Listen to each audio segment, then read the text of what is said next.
अब खत्म हुआ और प्रधानमंत्री नरेंद्र मोदी पहुंच चुके हैं।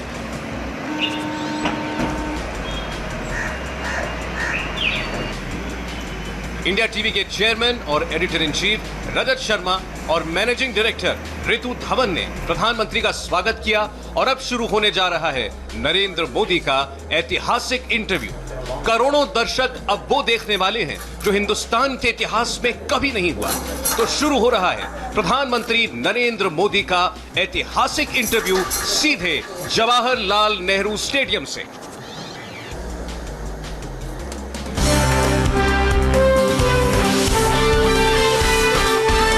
इंडिया टीवी, आपकी आवाज।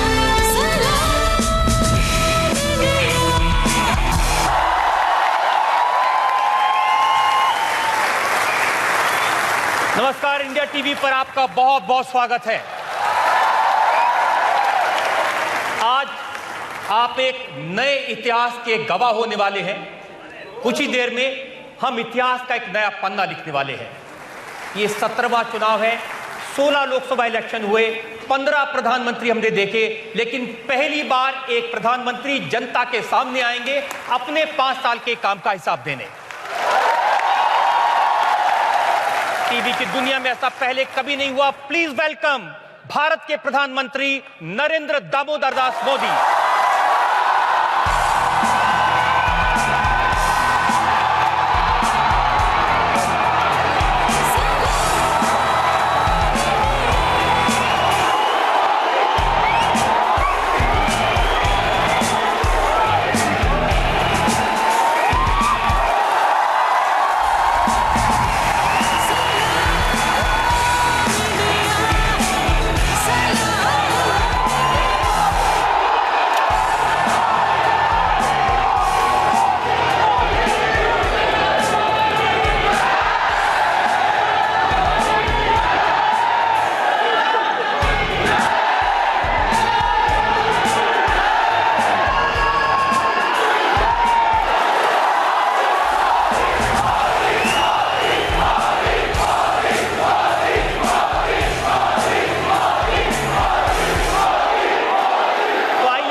लिखने का सिलसिला शुरू करते हैं।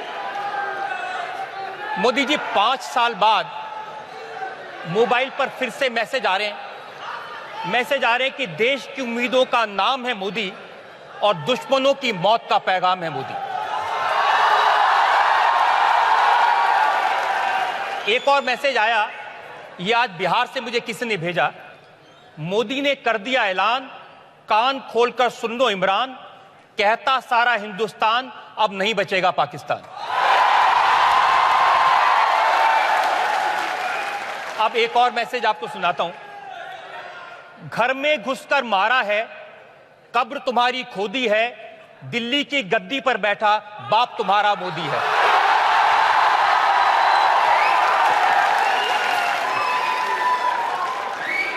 तो हर जगह ये मोदी मोदी। कभी आपने सोचा था कि इतना प्यार मिलेगा लोगों का? रजत जी, मैं आपका बहुत आभारी हूं। इंडिया टीवी के दर्शकों को मैं नमस्कार करता हूं।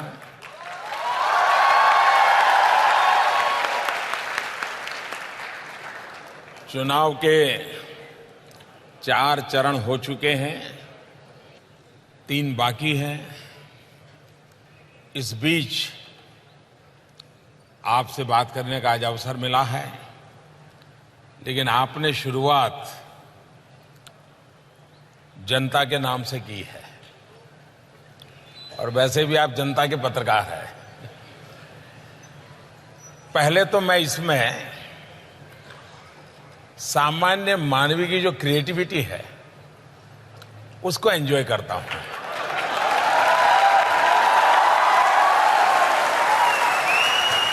जहां तक मोदी का सवाल है, 2014 में पहली बार, मुझे याद तो नहीं कि इस प्रदेश में मैंने पहली बार ये सुना, लेकिन पहली बार ये शब्द मेरे कान में गूंजने लगे और उसको मीडिया ने भी उठा लिया। और शायद दुनिया के राजनीतिक इतिहास में दो शब्दों का नारा, दो अक्षरों का, दो शब्द भी नहीं, दो अक्षर नारा बन जाए, ये पॉलिटिकल पंडितों के लिए अध्ययन का विषय है।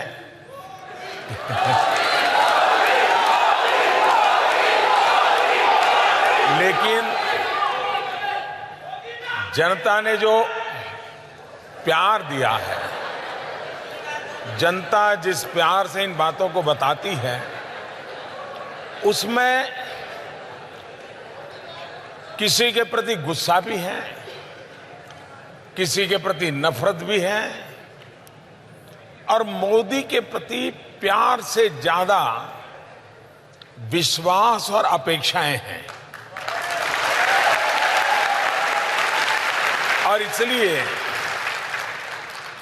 शुरू में तो जब मोदी मोदी सुनते थे तो एंजॉय कर लेते थे, लेकिन अब जब मोदी मोदी सुनता हूं तो मैं सोचता हूं मेरी नींद मुझे और कम करनी पड़ेगी, मुझे और जागना पड़ेगा, मुझे और दौड़ना पड़ेगा, क्योंकि सामान्य मानवीय के लिए ये शब्द नहीं है, सामान्य नागरिक के लिए ये नाम नहीं है। उसके दिमाग में उसकी समस्याओं का समाधान है, और तब मेरा दायित्व तो बहुत बढ़ जाता है।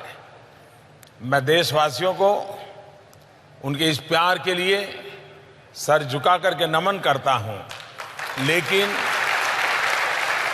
उन्हें मैं जरूर कहूंगा, मैं भी आपके जैसा एक सामान्य इंसान हूं। मुझ में भी जैसे कि इंसान में कमियां होती हैं, वो कमियां हैं। मुझ में भी हर इंसान में जैसे कुछ गुण होते हैं, मुझ में भी गुण है, लेकिन मैंने तय किया है कि मैं इस पद पर रहते हुए और जहां भी रहूंगा आपके लिए जीऊंगा। मोदी जी, आप तो विनम्र होकर कह रहे हैं, लेकिन मैंने देखा कि जो विरोधी हैं, अब राहुल गांधी बेंगलोर में सभा कर रहे थे विद्यार्थियों के बीच, वहां भी मोदी मोदी। अब इसके लिए तो हम क्या जवाब दें? किसने मुझे लिखकर भेजा, घर घर मोदी, हर हर मोदी, कान खोलकर सुने विरोधी।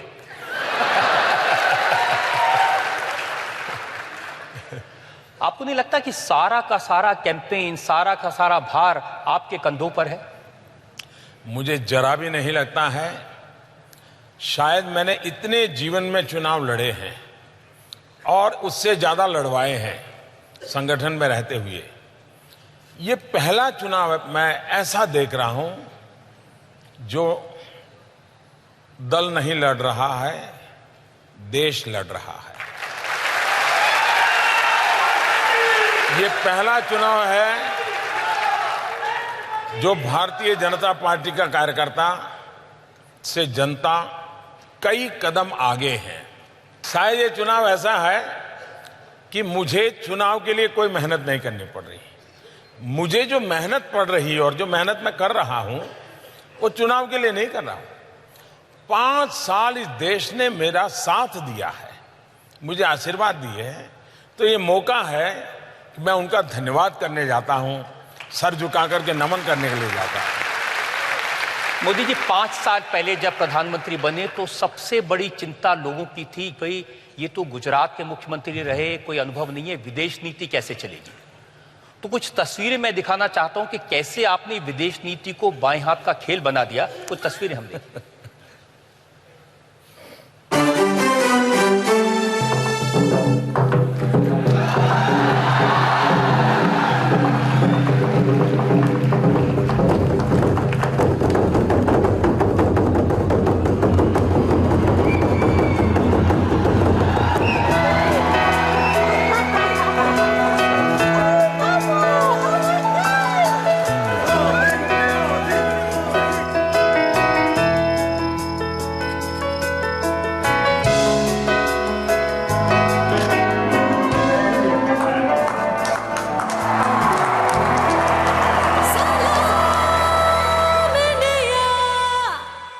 गरीब परिवार का कोई विदेशों में पढ़ा हुआ व्यक्ति ने एक चाय वाला इतने बड़े बड़े दुनिया के राष्ट्राध्यक्ष इतना नॉर्मल।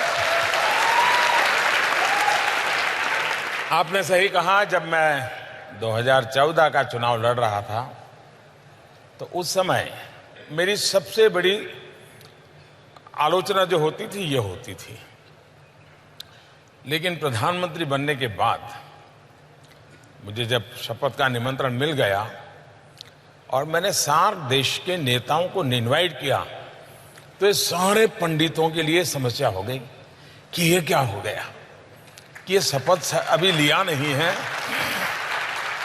और इसने ऐसा ही तीर छोड़ दिया। तो वहीं से फिर यात्रा शुरू हुई।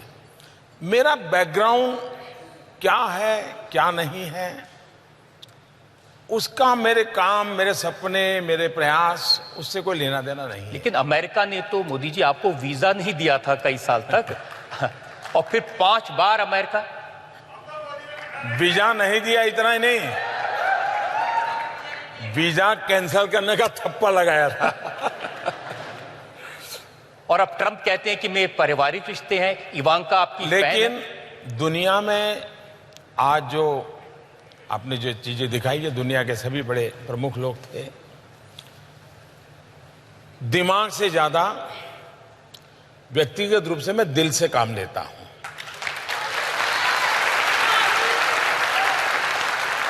जब टेबल पर बैठते हैं, आमने सामने बैठते हैं तो उसमें दिमाग प्रमुख होता है, लेकिन टेबल पर से उठते हैं तो दिल से जुड़ने की कोशिश करता हूं मैं। और मेरी इतनी समझ है कि बाकी चीजें एक और है, आपकी पर्सनल केमिस्ट्री कैसी है वो मैटर करती है। और उस बात को मैंने करने की बड़ी कोशिश की। इससे भी ज्यादा पूर्ण बहुमत की सरकार, हमारे देश में हमारे पॉलिटिकल पंडित भी इसकी ताकत नहीं समझते हैं। 30 साल तक देश में पूर्ण बहुमत की सरकार न होने का एक सबसे बड़ा खामियाजा विश्व में हमारी स्वीकृति के लिए एक सवालिया निशान बन गया। कोई भी देश होता था, यार ये कितने दिन रहेगा, ये निर्णय करेगा कौन, मानेगा। मैं विदेश नीति की सफलता के पीछे दुनिया के देशों की भारत के प्रति जो भाव जगा है उसका सबसे पहला क्रेडिट इस देश के 130 करोड़ नागरिकों को देता हूं। 2014 में 30 साल के बाद उन्होंने पूर्ण बहुमत वाली सरकार बनाई। उस सरकार का परिणाम है कि दुनिया के देशों को भारत के प्रति एक विश्वास पैदा हुआ है। पूर्ण बहुमत की सरकार की बहुत ताकत होती है। इस चुनाव में भी मैं देशवासियों को यही कहता हूं कि भारत जैसे विशाल देश और आने वाले दिनों में एशिया की सेंचुरी की जब चर्चा करते हैं तब भारत का रुतबा और बढ़े, ये हिंदुस्तान की 21वीं सदी के लिए उपयोगी है। इसलिए सरकार पूर्ण बहुमत की ही चुननी चाहिए। पूर्ण बहुमत वाली सरकार अपने साथी दलों को साथ रख करके आगे बढ़े, ये भी भारत की विशेषताओं के कारण आवश्यक है। दूसरी बात, आपने अगर पूरी तरह एनालिसिस किया होगा तो मैं कभी ये कोशिश नहीं करता हूं कि जो नेता मुझे मिल रहा है उसके विषय में मैंने क्या पढ़ा है, क्या सुना है, उसका बैकग्राउंड क्या है, वो क्या सोचता है। जब मैं 1 to 1 मिलता हूं तो मैं उन बैगेजेस को दिमाग में भर के नहीं मिलता हूं। वो जैसा है वैसा मैं उनसे मिलता हूं और मेरे फर्स्ट एक्सपीरियंस के आधार पर चीजों को मैं स्टेप बाय स्टेप आगे ले जाता हूं। उसके कारण सामने वाले को भी एक समाधान होता है। वरना दुनिया के किसी नेता के विषय में प्रोफाइल पढ़ के जाओगे तो 50 की चीजें होती हैं, उससे कभी हम सही मूल्यांकन नहीं कर पाते। और तीसरी बात, कोई भी बात करूं, मेरे दिल में कभी ये इच्छा नहीं रहती है कि मैं अपना प्रभाव छोड़ के आऊं। ये बिल्कुल मेरे मन में इच्छा नहीं रहती।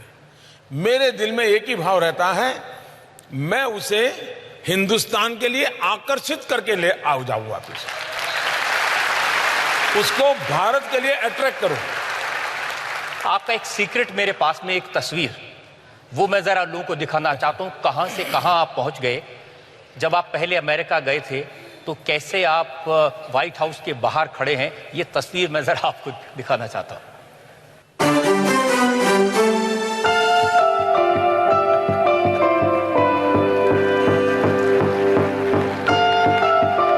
जिस व्हाइट हाउस के बाहर आप खड़े हैं, कभी आपने सोचा था कि उस व्हाइट हाउस में आपके लिए डिनर किया जाएगा, उस व्हाइट हाउस में आपको परिवार का मेंबर मान लिया जाएगा?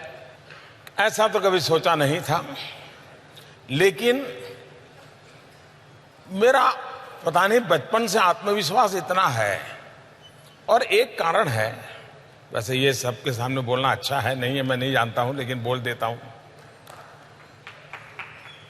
बचपन से अखबार देखते थे, टीवी का जमाना आया तो टीवी में देखते थे, दुनिया के लीडर आते थे, छोटे से देश का भी लीडर हो, बड़े से देश का लीडर हो। एक तो हाइट बॉडी में वो बड़े होते हैं, हम लोग ज्यादा शरीर में भी थोड़े कम होते हैं, और मैं देखता है कि हमारे नेताओं को ऐसे करके वो ले जाते हैं।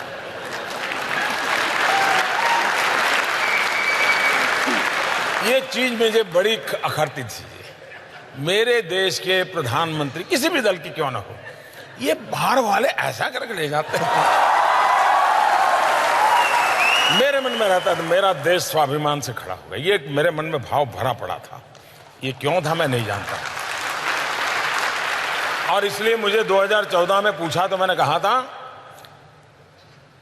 न मैं आंख झुका के बात करूंगा, न मैं आंख उठा के बात करूंगा, मैं आंख मिला के बात करूंगा। अब ये जो आपने तस्वीर दिखाई, ये सारी चीजें 90s के बाद की है।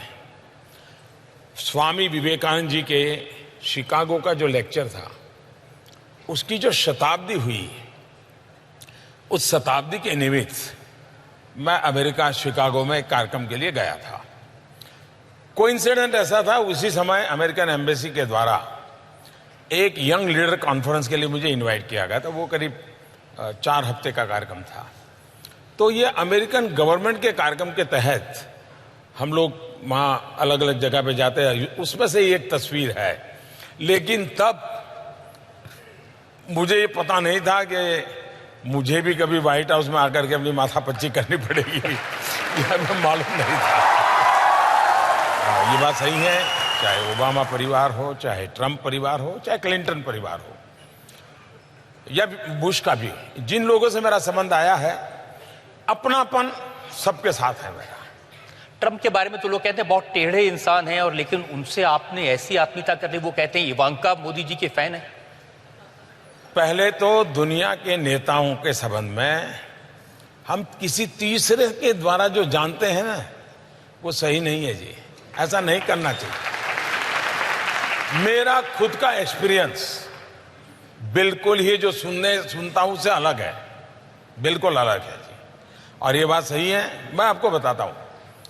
मैं जब पहली बार राष्ट्रपति ट्रंप से मिला तो व्हाइट हाउस में शायद हम लोग 9 घंटे थे, शायद रेयर ऐसा होता होगा, वरना 1 घंटा जाते हैं मीटिंग करते हैं।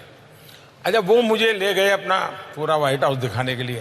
व्हाइट हाउस पहले भी जाता था और अन्य राष्ट्रपति के समय भी गया। उन्होंने मुझे अब्राहम लिंकन जिस कमरे में रहते थे वहां स्पेशली ले गए, और मेरे मन पे एक बात की बड़ा प्रभाव रहा।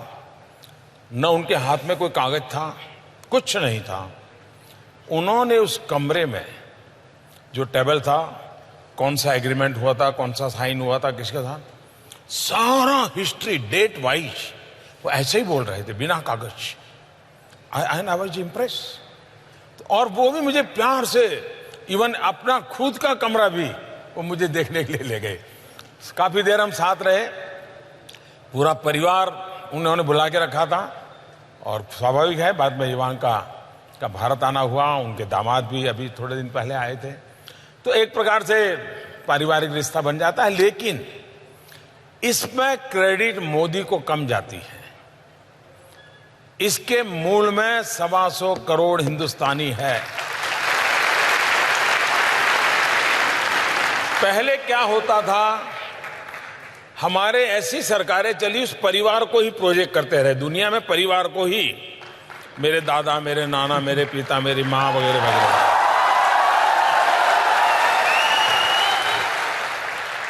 मैं सिर्फ और सिर्फ हिंदुस्तान, 5000 साल पुराना मेरा देश, मेरा योग, मेरा आयुर्वेद, मेरी संस्कृति, मेरे आर्किटेक्चर, मैं बस उसी की बातें करता हूं। तो मैं वहां हिंदुस्तान को लेकर के जाता हूं, खुद को। और इस इलेक्शन में जनता के सर पे क्या है? अरे आप देखिए ना, डस्टी डस्ट है। कॉलेज, एयरपोर्ट, आईटी पार्क बन रहा है, प्रोग्रेस। और ये फर्क नजरिए का नहीं, एक्सटीरियर पेंट का है। Berger anti dust paint, dust guard technology धूल को दीवारों पे टिकने ही ना दे। Berger anti dust paint. सारे लोग जो आपकी तस्वीरें देखते हैं, हम प्रेसिडेंट पुतिन के साथ तस्वीर देखी, शी जिनपिंग के साथ, ट्रंप के साथ, हर स्टेट के साथ, लोग मुझसे पूछते हैं कभी मोदी जी मिले, उनसे पूछना इतनी बातें क्या करते हैं हंस हंस के। घंटों आपकी बातें चलती हैं। एक घटना मैं सुनाता हूं। यहां पार्लियामेंट चल रही थी, एक हमारी रशिया के साथ बायलैटरल कॉन्फ्रेंस होती है रेगुलरली, एक वर्ष यहां होती है, एक वर्ष वहां होती है। तो कभी वो यहां आते, कभी हम वहां जाते। तो पार्लियामेंट में था मैं, और पार्लियामेंट से मुझे मॉस्को जाना था, तो सीधा ही पार्लियामेंट से निकल गया। हवाई जहाज में जी थोड़ा खा लिया। हवाई जहाज में मेरा मीटिंग रहती है, ब्रीफिंग चल रहा था पूरा। और मॉस्को जब पहुंचे तब -11 टेम्परेचर था। अब हम लोग तो यहाँ उतनी ठंड तो अनुभव नहीं करते हैं, लेकिन वहाँ उतर करके हमको होटल जाना था। लेकिन हमारे एम्बेसडर आए, उन्होंने कहा साहब कार्यक्रम में बदल हुआ है। मैंने कहा क्या हुआ भाई? बोले पुतिन साहब इंतजार कर रहे हैं उनके यहाँ डिनर के लिए। मैंने कहा भाई रात को 9 बज गए, मैं 9 घंटे ट्रैवलिंग करके आया हूँ, अभी कहाँ ले जा रहे हो? तो नहीं, बोले साहब उनका बड़ा आग्रह है, जाना पड़ेगा। मैंने कहा कम से कम मुझे होटल पे ले जाइए, मैं फ्रेश हो जाऊँ, शावर ले लो, फिर चलते हैं। मैंने कहा लेकिन कितना समय लगेगा, कितना टाइम लेंगे वो? बोले साहब ज़्यादा से ज़्यादा 50 मिनट, मैक्सिमम 50 मिनट। और बोले कोई नहीं होगा, आप होंगे, राष्ट्रपति पुतिन होंगे और इंटरप्रेटर होगा। अब खैर मना तो कर नहीं सकते थे। आधी अधूरी इच्छा को लेकर नहा धो करके भागे हम, कपड़े बदल करके। हम दोनों बैठे, बातें शुरू हुई साहब, और आप हैरान हो जाएंगे, जो 50 मिनट का कार्यक्रम तय हुआ था, मैं करीब सुबह 3:45 बजे होटल वापस आया।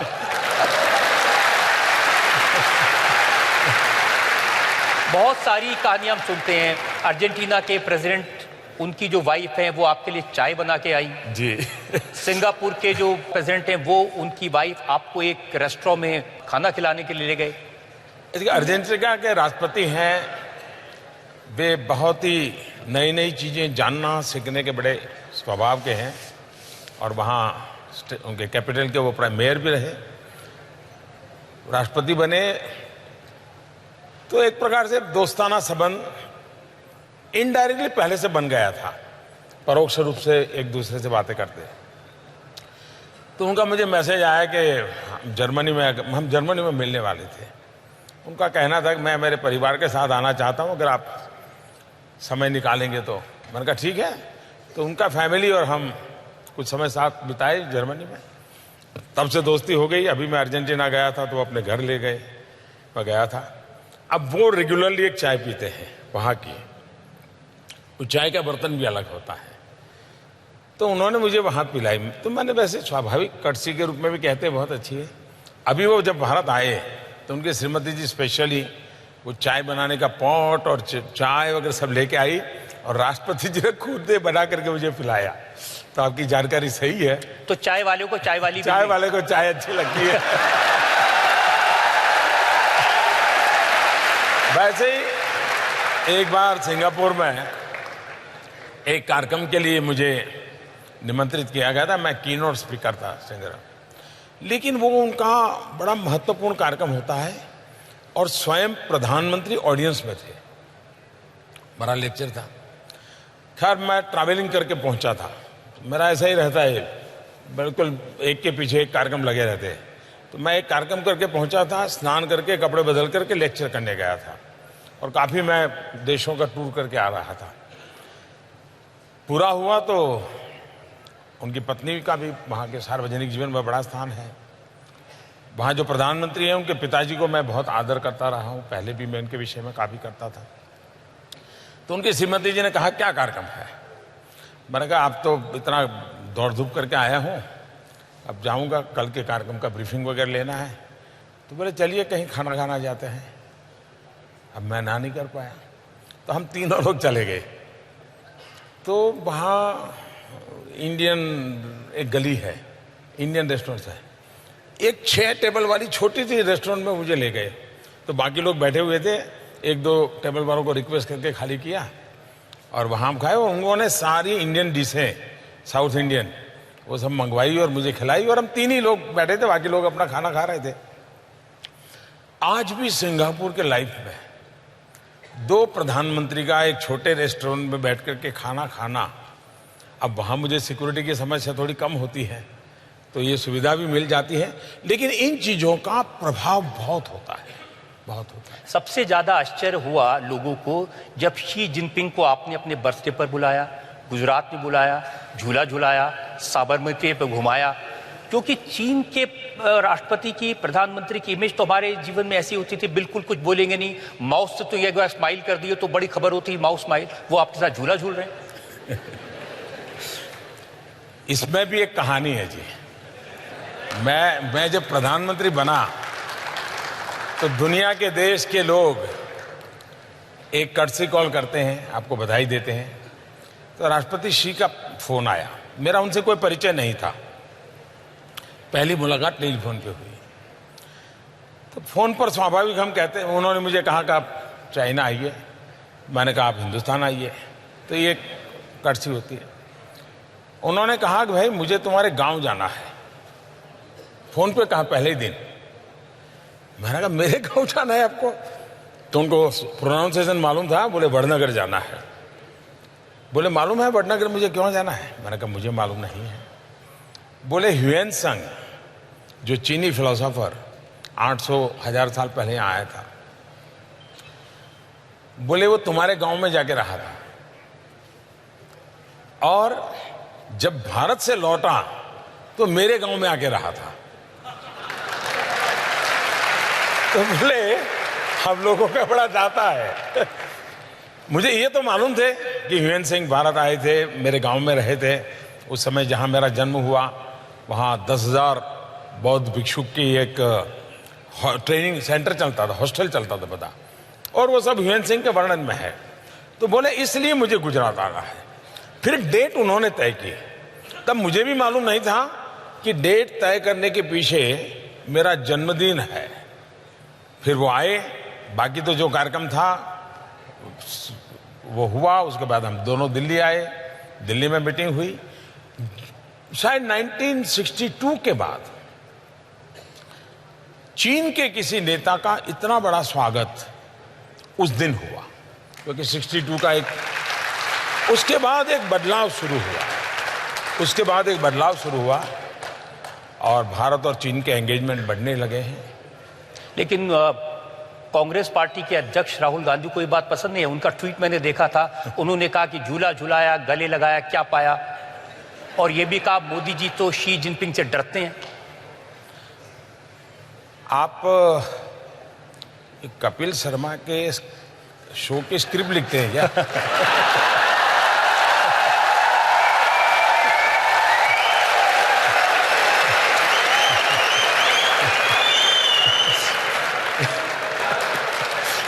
भाई एक सबसे पुरानी पार्टी के राष्ट्रीय अध्यक्ष हैं और वो ट्वीट करते हैं, तो क्या करें?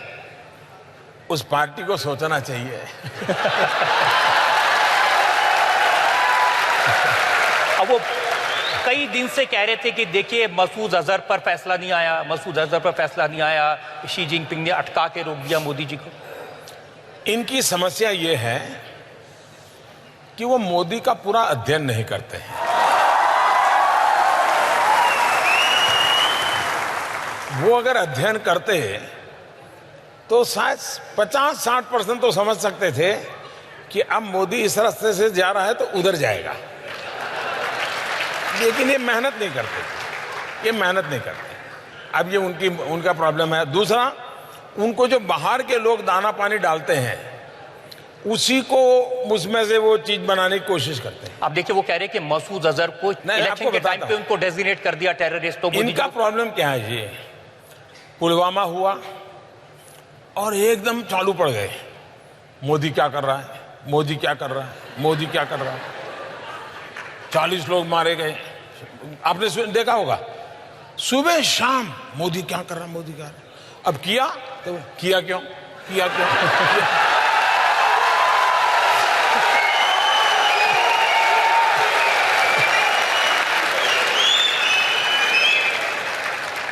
इसलिए या तो वो धीरज रखें, इंतजार करें, मोदी कुछ कर रहे बैठे। उसी प्रकार से हमारे पायलट, जब ये दूसरे दिन जब घटना सुबह हुई 28 तारीख को,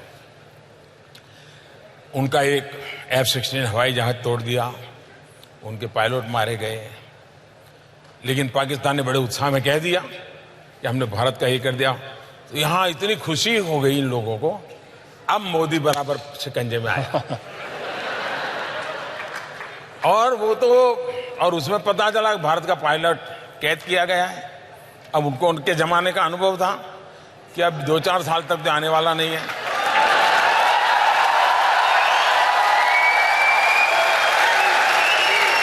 और इसलिए उनको लगा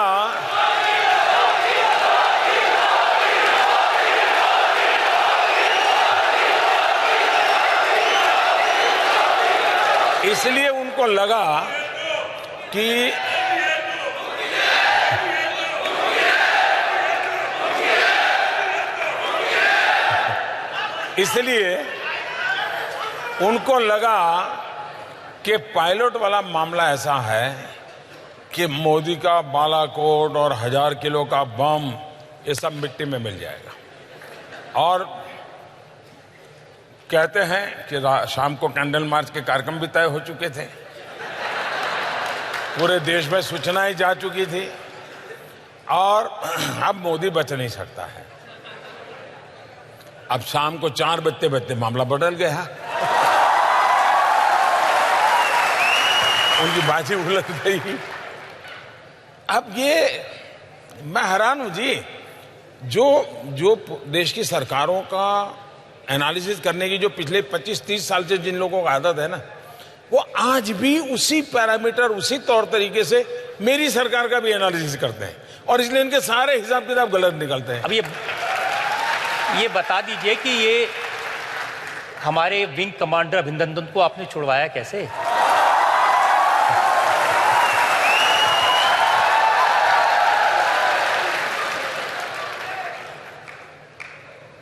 वो एक रात थी,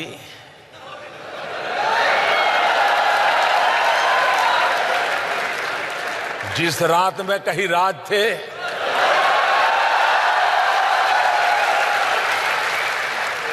राज को राज ही रहने दीजिए।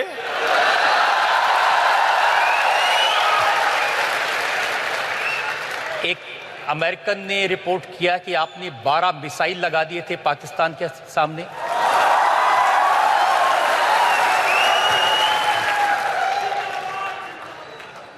मैं भी बहुत कुछ सुनता हूं,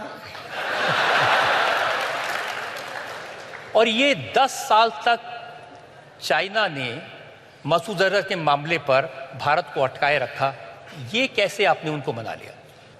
आप आज से पहले दुनिया में हम कहां थे? जब भी पाकिस्तान का मसला आता था तो कश्मीर पर अटक जाता था, और जब भी पाकिस्तान की बात आती थी तो रशिया अकेला देश हमारे साथ होता था। पूरी दुनिया पाकिस्तान के साथ होती थी। ये पिछले 40 साल का रिकॉर्ड है। इन दिनों 5 साल में आप देखते होंगे अनेक घटनाओं में कि अकेला चाइना पाकिस्तान के साथ होता है, पूरी दुनिया हमारे साथ होती है।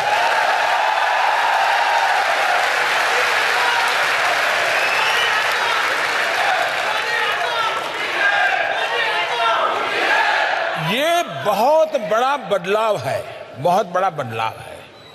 दूसरा, आतंकवाद के संबंध में हमारी कंसिस्टेंट पॉलिसी है। कोई फोरम ऐसा नहीं है दुनिया का जिसमें भारत की हाजिरी हो और भारत ने मानवता के पक्ष की वकालत न की हो। और आतंकवाद ये मानवता का दुश्मन है। आतंकवाद किसी देश का नहीं, दुनिया की मानवता का खतरा है। ये लोगों को कन्विंस कराने में मैं सफल हुआ हूं, भारत सफल हुआ है। और इसलिए अंतर्राष्ट्रीय जगत में कश्मीर मुद्दा रहा नहीं है, अंतर्राष्ट्रीय जगत में आतंकवाद मुद्दा है। और उस मुद्दे पर दुनिया को साथ लेने का लगातार प्रयास और भारत की एक कूटनीतिक विजय है, एक डिप्लोमेटिक विक्ट्री है। और जो इसके जानकार लोग हैं वो जरूर कभी न कभी कहेंगे कि जितनी ताकत सर्जिकल स्ट्राइक की है, जितनी ताकत एयर स्ट्राइक की है, उतनी ही ताकत ये यूएन के रिजोल्यूशन की है। इसका इतना लंबा इंपैक्ट होने वाला है। आपकी डिप्लोमेसी के बारे में बहुत सारी बातें की हैं। किसी ने 4 लाइनें लिख के मुझे भेजी हैं। जिंदगी बहुत कुछ सिखाती है, कभी हंसाती है, कभी रुलाती है, पर जो देश के लिए जिंदगी खपाते हैं, दुनिया उनके सामने सिर झुकाती है। यहां हम एक ब्रेक के लिए रुक रहे हैं और ब्रेक के बाद हम कुछ और बातें करेंगे, कुछ और सवाल पूछेंगे भारत के प्रधानमंत्री नरेंद्र मोदी से।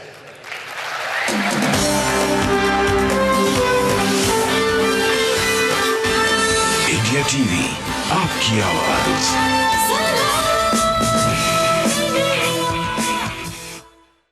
ये पेंटिंग्स चिल्ला चिल्ला के अपनी ब्यूटी दिखा रही हैं, तो पढ़ी अनपढ़ी हर किताब इस दीवार पे हल्ला मचा रही है। फ्रेंच विंडो ने इस दीवार को सजाया है।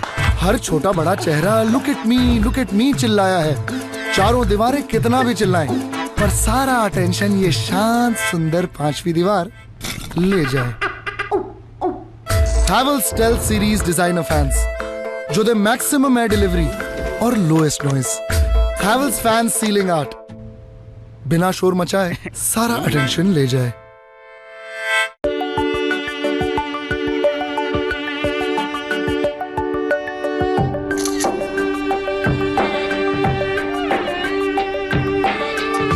छोटी गलियों से भी चमकता है बड़ा नाम। देखिए विकी की पूरी कहानी technomobile.in पर। Tecno Camon i4, now shine in any light। Tecno. Short circuit. चलिए। पर मैंने तो आग ना पकड़ने वाला वायर लगवाया था। ऐसी कोई वायर ही नहीं है। पर RR काबिल का पायरेक्स वायर न काला जहरीला धुआं छोड़ता है, न कभी आग फैलने देता है। RR काबिल, अकलमंद बनो, सही चुनो। Oh no, Grace! Please. Good bye पुराना है कलरिंग का तरीका।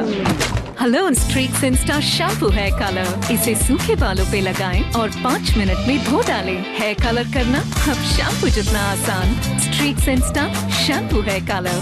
वो क्या एहसास है जो बना देता है हर लम्हे को नया। मेरी मावल चाहे हर लम्हा नया हो जाए। और इस इलेक्शन में जनता के सर पे क्या है? अरे आप देखिए ना, dust. College, airport, IT park बन रहा है। प्रोग्रेस। और ये फर्क नजरिए का नहीं, एक्सटीरियर पेंट का है। Berger anti dust paint, dust guard technology धूल को दीवारों पे टिकने ही ना दे। Berger anti dust paint.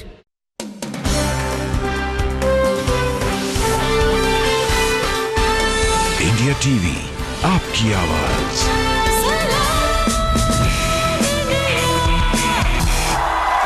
पर आपका एक बार फिर से बहुत बहुत स्वागत है। मेरे साथ हैं भारत के प्रधानमंत्री नरेंद्र मोदी। एक ऐतिहासिक दिन है, पहली बार देश के प्रधानमंत्री जनता के सामने अपने 5 साल के काम का हिसाब बता रहे हैं। जब आप प्रधानमंत्री बने थे मोदी जी, आपको याद होगा, आपने मुझे कहा था कि पाकिस्तान को उसकी भाषा में जवाब देना चाहिए, लव लेटर लिखना बंद करना चाहिए।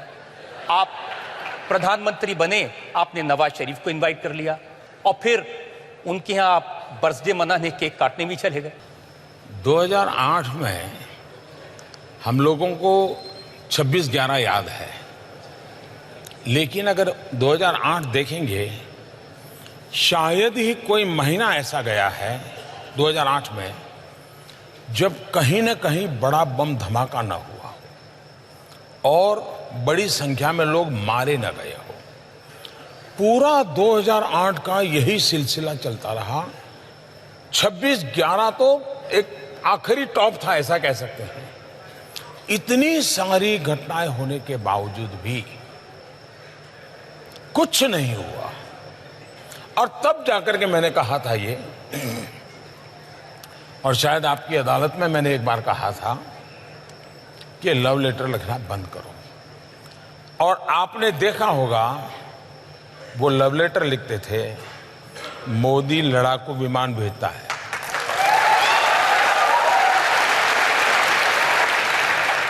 आपको लगता है कि नवाज शरीफ के यहाँ जाना एक गलती थी, क्योंकि बाद में उन्होंने यहाँ आतंकवादी हमले करवाए? जब वो शपथ समारोह में आए थे तो जो मैंने आपको रशिया की बात बताई थी, उसी दिन मैं अफगानिस्तान दूसरे दिन गया था। मेरा अफगानिस्तान में कार्यक्रम था और शाम को मुझे हिंदुस्तान लौटना था, क्योंकि अटल जी का 25 दिसंबर जन्मदिन था। तो मैंने जन्मदिन की बधाई के लिए नवाज शरीफ को फ़ोन किया था काबुल से। तो मैंने कहा, मियाँ साहब कहाँ हो? तो उन्होंने कहा, मैं लाहौर हूँ। मैंने कहा, यार कमाल हो, तुम रावलपिंडी रहते नहीं हो, लाहौर रहते हो। तो उन्होंने कहा कि मेरी भांजी की शादी है, इसलिए मैं लाहौर आया हूँ और परिवार के सब लोग यहाँ पर हैं। तो ऐसे पूछा, आप कहाँ? मैं कहा, मैं काबुल हूँ और हिंदुस्तान जा रहा हूँ। तो बोले, आप यहाँ होकर के जाइए। मैंने कहा, भाई अब अचानक तो कैसे बनाऊँगा? नहीं, बोले आप जाते हैं, बोले हम 10 मिनट के लिए मिल लेंगे, आप आइए। तो मैंने हमारे विदेश मंत्री सुषमा जी को फ़ोन किया काबुल से। मैंने उनसे कहा कि भाई मैं तो धर्म संकट में फंसा हूँ। मैंने इनको बधाई के लिए फ़ोन किया और उनका बड़ा आग्रह है और मेरा मन करता है कि जाएं तो अच्छा रहेगा, आपका क्या मत है? बोले, मुझे अच्छा लगता है कि आप ही तय करो। बाद में मैंने हमारे NSA को, SPG को, सबको बुलाया तो सब परेशान थे कि साहब हमारे पास न वीज़ा है, न सिक्योरिटी अरेंजमेंट है, न वहाँ कोई अता पता है, सीधे जाके लैंड कर। मैंने कहा, चलो यार देखा जाएगा।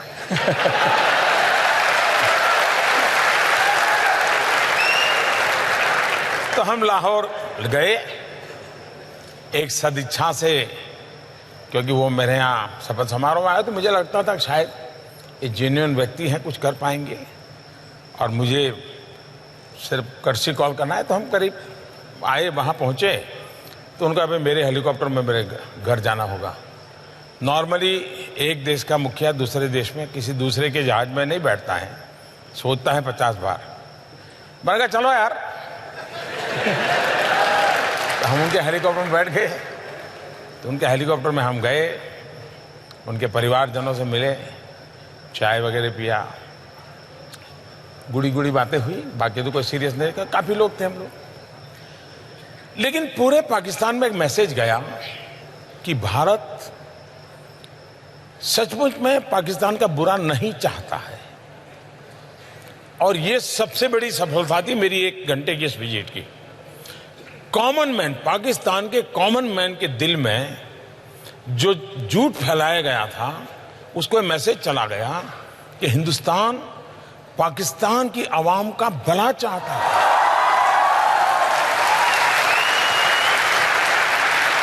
हम वापिस आए, लेकिन एक ही हफ्ते में पठानकोट हो गया। अब ये जो लोग एनालिसिस करते हैं उनको एनालिसिस करना चाहिए। अगर मेरी तरफ से ये 2 जेस्चर न हुए होते, एक शपथ समारोह में बुलाना दूसरा, काबुल से आते समय कुछ समय रुक करके लाहौर में मिलना।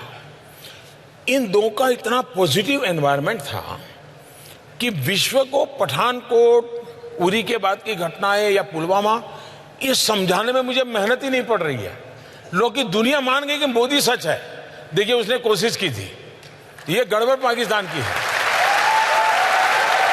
तो ये दो घटनाएं ने हिंदुस्तान को आने वाले कई वर्षों तक लाभ होने वाला है। ये जिनको समझ नहीं है वो झूले पर क्यों बैठे और चाय पीने क्यों चले गए। कुछ लोग तो बिरयानी बीच में ले आए हैं। हाँ। तो ये लोगों को कुछ समझ ही नहीं है जी। या तो उनके दिमाग में राजनीति इतनी भर गई है कि राष्ट्रनीति भूल जाते हो।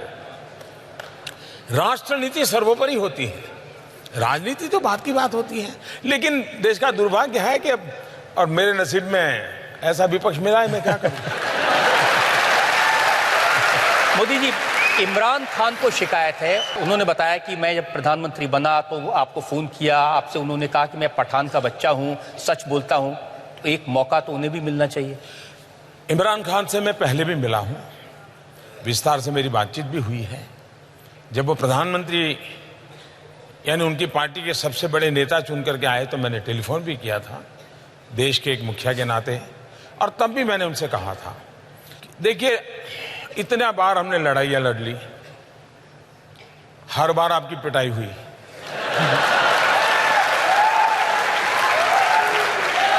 आतंकवाद करके भी कुछ पाया नहीं। ये जितना हमने बर्बादी 40 साल में की है, अगर हम 5 साल मैं मेरे देश में गरीबी के खिलाफ लड़ूं, आप अपने देश में गरीबी के खिलाफ लड़िए, हम दोनों गरीबी के खिलाफ लड़ें, हम अपने अवाम का भला करेंगे। तो उन्होंने मुझे कहा कि देखो मोदी जी, मैं पठान का बच्चा हूं, मैं सच बोलता हूं, और इसलिए मैं आपको कहता हूं कि आइए हम नई शुरुआत करें। ये बात हुई थी। पाकिस्तान में समस्या ये, मैं अनुभव से, मेरा अकेले का अनुभव नहीं है, दुनिया के देशों का अनुभव है। मैंने दुनिया के कई देश के महापुरुषों से बात की है, गल्फ कंट्रीज के, अरब राष्ट्रों के सभी नेताओं से मैंने बात की है, मैंने अमेरिका, चाइना, रशिया, उन सब से भी बात की है। एक बात ज्यादातर उभर करके आती है कि भाई बात करोगे तो किससे करोगे? आर्मी से करोगे, आईएसआई से करोगे कि इलेक्टेड बॉडी से करोगे? बोले पता ही नहीं चलता वो देश कौन चलाता है। तो ये सबसे बड़ी समस्या है, पहले वो अपनी ये समस्या सुलझा दें। आपने समस्या सुलझा दी, घर में घुस के मारा। आखिरकार जब उनको हमने सबूत दिए, बार बार दिए, और जब घटना घटती है तो इतनी प्यार से, इतनी मीठी बात करते हैं जी, आप भी सोच लेंगे यार नहीं, पाकिस्तान सुधर गया है। पुलवामा के बाद मैं उनकी बहुत मीठी मीठी बातें मानने को तैयार नहीं था। मैंने कहा भाई आपकी बहुत बातें सुन चुका हूं, आप करते ही नहीं कुछ। हमारे यहाँ इतने लोगों को मार दिया, आपको हमने सबूत दे दिए, हमने एविडेंस दे दिए, उनकी टेलीफोन दे दिए, सब दे दिया, लेकिन आप कहते हैं हम जांच कर रहे हैं, और 10-10 साल हो गए। तो अगर ठीक है, अब हमारी सेना को जितना आता है वो करते रहेंगे। उनकी बात तो समझ आती, लेकिन हमारे यहाँ ममता दीदी हैं, बहन मायावती हैं, अखिलेश भाई हैं, राहुल भैया, जितने भाई बहन हैं आपके यहाँ पर, वो सब कह रहे थे सबूत दीजिए एयर स्ट्राइक का। देश के किसी भी नागरिक को सबूत मांगने का हक है। राजनीतिक दलों के नेताओं को भी सबूत मांगने का हक है, लेकिन सबूत मानना ही उनकी जिम्मेवारी भी है। इनका प्रॉब्लम है कि मांगते रहो लेकिन मानो कुछ नहीं। सबसे बड़ा सबूत पाकिस्तान खुद है जी। आप मुझे बताइए कि हमने तो कुछ डिक्लेयर नहीं किया था। हमारी जो स्ट्रेटेजी थी उसके हिसाब से तो सुबह हम मीटिंग करने वाले थे, मीटिंग करके कुछ योजना करने वाले थे, उस प्रकार से सारा प्लान किया हुआ था। जब 3-3:30 बजे सब पूरा हो गया, हमारे लोग लौट आए, वो अपना यूनिफॉर्म वगैरह उतार करके सब अपना चाय वाय कर रहे थे, तो बड़ा हंसी मजाक का काम चल रहा था जी। मुझे भी इन्फॉर्म कर दिया गया, तो पहले मेरा मन कर गया कि चलो सो जाएं। फिर मुझे हुआ नहीं यार, देखे जरा इंटरनेशनल में कुछ हलचल तो नहीं है। तो मैं जरा ऑनलाइन जाकर के सारा सर्फिंग करने लगा कि दुनिया में कहीं पर इस घटना की खबरें आना शुरू हुआ तो नहीं है। घटना बहुत बड़ी थी। उधर मेरे लोगों को मैंने कहा ठीक है, अब आप सो जाइए, लोग थके हुए होंगे, सुबह बात करेंगे। लेकिन मैं नहीं सोया। 5-5:15 बजे पाकिस्तान ने ट्वीट किया कि भारत आकर के मार के चला गया।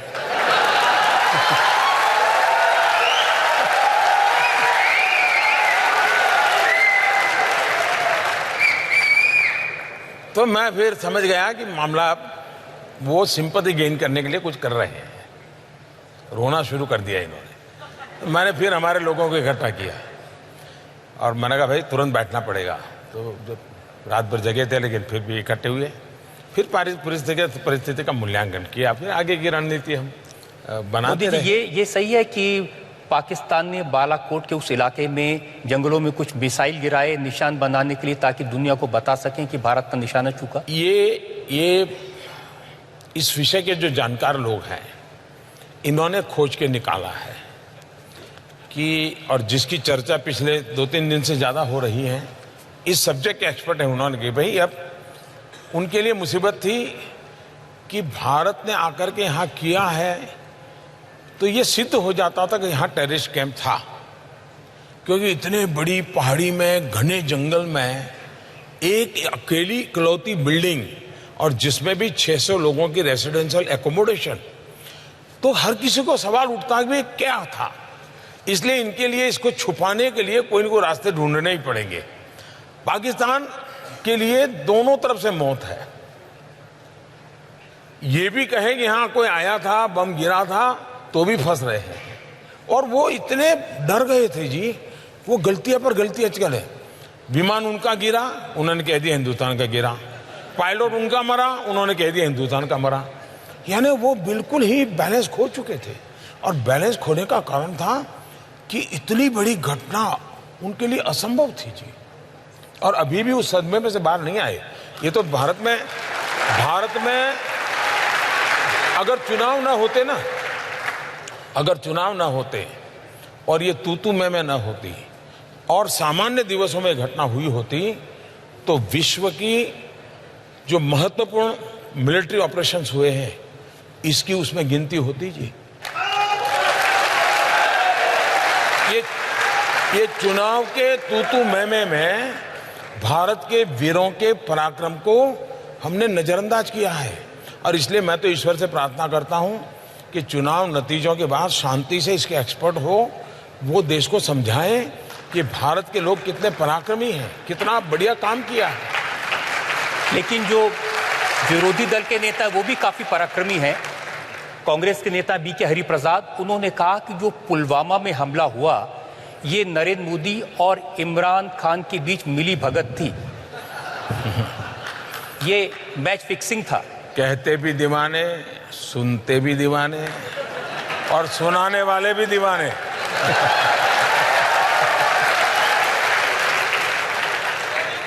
उनकी प्रॉब्लम ये नहीं है, उनकी प्रॉब्लम ये है कि अब पुलवामा के बाद जिस तरह से आपने एयर स्ट्राइक की, जिस तरह से सेना का पराक्रम हुआ, उसका मोदी को इलेक्शन में बड़ा फायदा हो रहा है। कभी भी मोदी, और इस बात को आप देख लीजिए, जो लोग मेरे निकट से मुझे जानते हैं उनको पता है, मैं चुनाव के लिए सरकार नहीं चलाता हूं, न ही मैं दल के लिए सरकार चलाता हूं। सरकार मैं सिर्फ और सिर्फ देश के लिए चलाता हूं। सरकार में मेरे सारे निर्णय देश के लिए होते हैं। हम ये नहीं कहते, हम कभी ये दावा नहीं करते कि हमसे कोई गलती नहीं होती है। हम भी इंसान हैं, हम में भी कमियां हैं, लेकिन हमारे इरादे नेक हैं। हमारे लिए देश सुप्रीम है। अब भारत में कुछ भी करो जी, कुछ भी करो, किसी न किसी कौन में चुनाव होता ही होता है। अब मुझे बताइए, कल यूएन ने इतना बड़ा निर्णय किया, मैं हैरान हूं। आज कांग्रेस के नेता बोल रहे हैं कि चुनाव के समय अजर मसूद का निर्णय यूएन ने क्यों किया। अब क्या इलेक्शन कमीशन नोटिस भेजेगा क्या?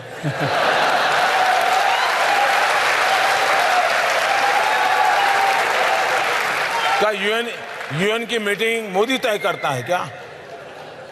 अच्छा, मान लीजिए जो कहता है इतनी ताकत मोदी की है, फिर तो ये देश में मोदी को ही सब कुछ देना चाहिए।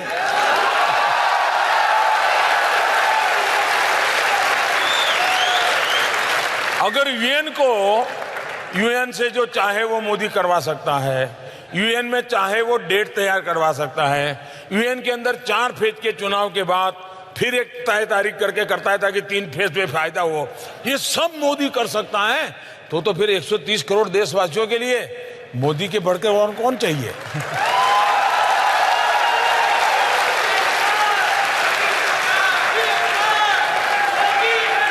इसलिए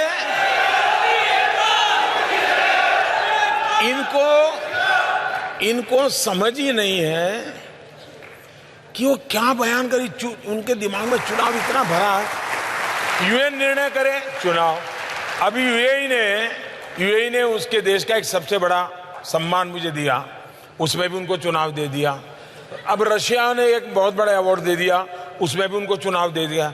अब दुनिया के देश के लोग ये कोई हमारा चुनाव का टाइम टेबल या कोड ऑफ कंडक्ट पढ़ करके थोड़ा देश चलाते हैं जी, वो तो अपने हिसाब से देश चलाते हैं। लेकिन आप भी तो ऐसे काम करते हैं ना।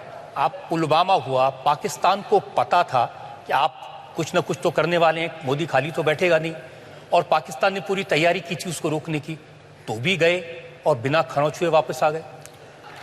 वो जो गलती हमारे देश में मेरे लिए लोग करते हैं ना, तो वो भी तो पुराने हमारे देश वाले ही हैं। 47 के पहले उनकी आदत भी तो वही है जो हमारी है, और इसलिए वो भी मेरे समझ में यहाँ के लोग जो टीवी पे वगैरह दिखाते हैं उसके आधार पर सोचते हैं, इसलिए गलती हो जाती है। उनको लगा था कि मोदी ने सर्जिकल स्ट्राइक किया था तो इस बार ऐसा कुछ करेगा, तो इसलिए उन्होंने सब वहां पर खड़ा कर दिया तामझाम पूरा। इवन अफगानिस्तान की बॉर्डर से भी लाकर के यहाँ रख दिया, इवन बलूचिस्तान में जो है उनको भी लाकर के यहाँ रख दिया। सारे टैंक लगा दिए, राडार लगा दिए, सब लगा दिए। अब हम बजरंगबली की जय कर करके ऊपर से चले गए।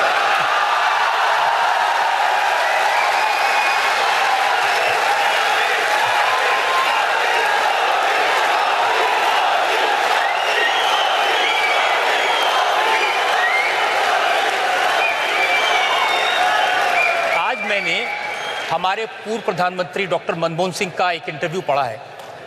उन्होंने कहा कि हमने भी बहुत सारी सर्जिकल स्ट्राइक की थी लेकिन उसका फायदा नहीं उठा सके।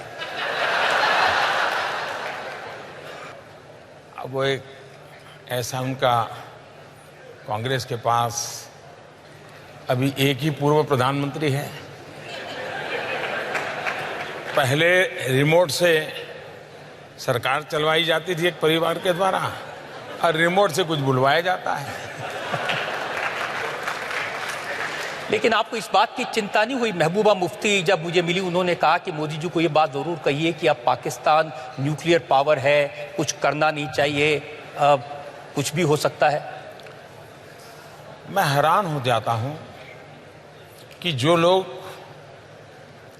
हिंदुस्तान में अपने आप को नेता मानते हैं, भारत के संविधान के हिसाब से चुनाव लड़ते हैं, भारत के संविधान की व्यवस्था के तहत सरकारें बनाते हैं, लेकिन जब बात करते हैं तब पाकिस्तान की भाषा बोलते हैं, इससे बड़ा इस देश का कोई दुर्भाग्य नहीं हो सकता।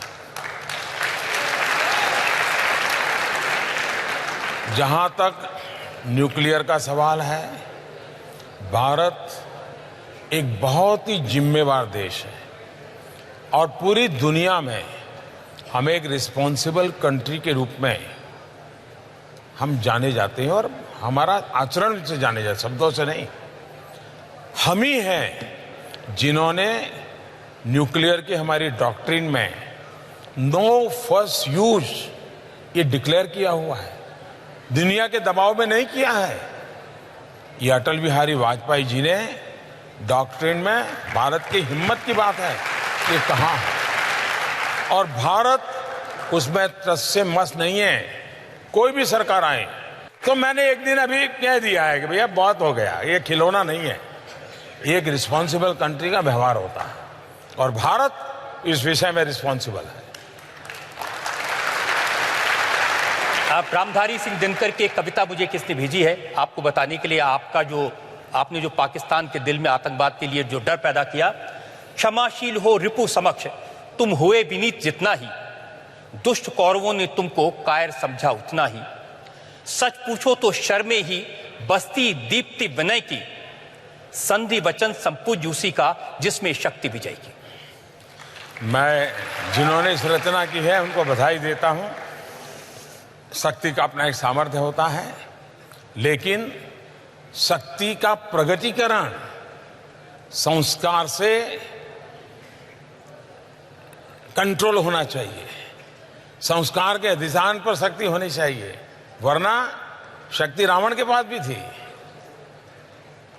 संस्कारहीन शक्ति विनाशक होती है, शक्ति संस्कार युक्त होनी चाहिए।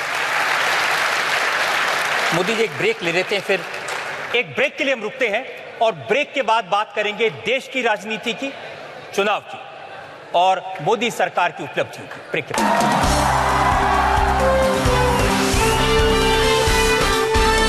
इंडिया टीवी आपकी आवाज।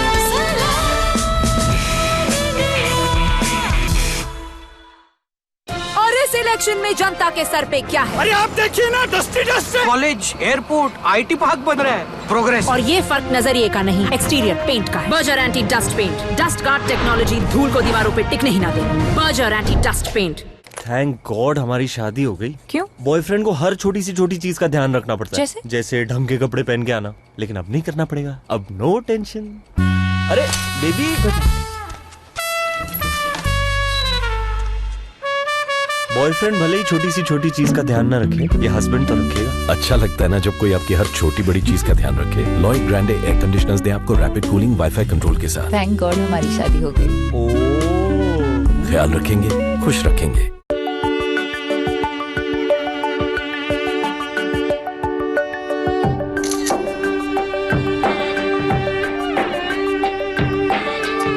छोटी गलियों से भी चमकता है बड़ा नाम। देखिए विकी की पूरी कहानी technomobile.in पर। Tecno Camon i4 now shine in any light. Tecno. Hello Streax insta shampoo hair colour, इसे सूखे बालों पे लगाएं और 5 मिनट में धो डालें। हेयर कलर करना अब शैम्पू जितना आसान। Streax insta shampoo hair colour.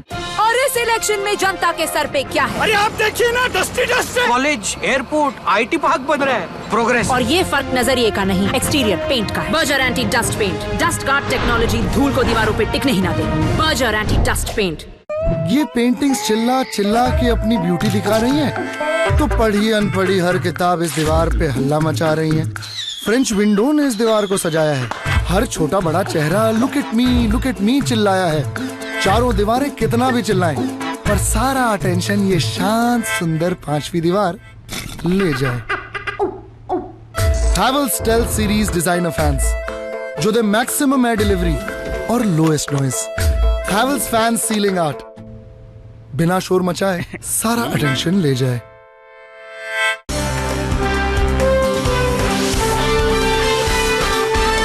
India TV आपकी आवाज। Welcome back. आज भारत की जनता को सलाम करने का दिन है। भारत के प्रधानमंत्री अपने 5 साल के काम का लेखा जोखा दे रहे हैं। मोदी जी, भारत में जो आपके विरोधी वो कहते हैं सिर्फ पाकिस्तान को डरा के नहीं रखा, आपने सबको डरा के रखा है। आपने रॉबर्ट वाड्रा को भी डरा के रखा है, चिदम्बरम को भी डरा के रखा है, आपने सोनिया गांधी को भी डरा के रखा है। आपको शायद याद होगा, शायद 2014 में आपकी अदालत में ऐसा ही एक सवाल आपने मुझे पूछा। हाँ, मैंने पूछा था। तब मैंने कहा था बिल्कुल डरना चाहिए। ये प्रधानमंत्री बनने के बाद नहीं कह रहा हूं। और तब मैंने कहा था देश में जब पापियों का डर खत्म हो जाता है, भ्रष्टाचारियों का डर खत्म हो जाता है, गलत करने वालों का डर खत्म हो जाता है, तो वो देश खत्म हो जाता है। देश के लिए आवश्यक होता है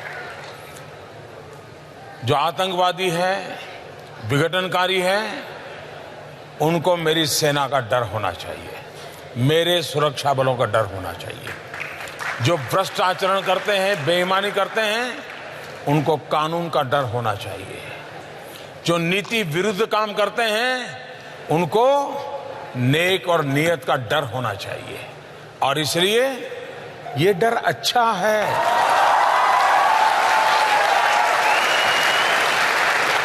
और ये डर अच्छे के लिए है, और ये डर अच्छों के लिए है।